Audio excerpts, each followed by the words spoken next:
اعوذ باللہ من الشیطان الرجیم بسم اللہ الرحمن الرحیم۔ السلام علیکم ورحمۃ اللہ وبرکاتہ۔ اس ویڈیو میں آپ کو قضاء حاجات کے لیے ایک وظیفہ دیا جائے گا۔ جس شخص کی کوئی حاجت ہو تو اسے چاہیے کہ گوشہ خلوت میں بیٹھ کر نصف شب 2 رکعت نماز ادا کرے اور حضور قلب کے ساتھ یا سلام قولا من رب الرحیم 313 مرتبہ اول و آخر 7 مرتبہ درود پاک کے ساتھ پڑھے تو جو بھی حاجت ہوگی وہ انشاءاللہ العزیز 7 دنوں میں پوری ہوگی۔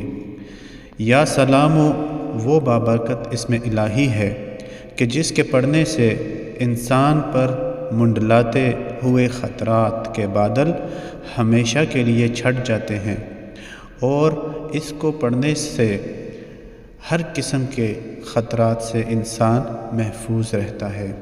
یہ حفاظت اور امن کا اسم ہے۔ کوئی بھی عمل شروع کرنے سے پہلے صدقہ ضرور کر دیجیے گا۔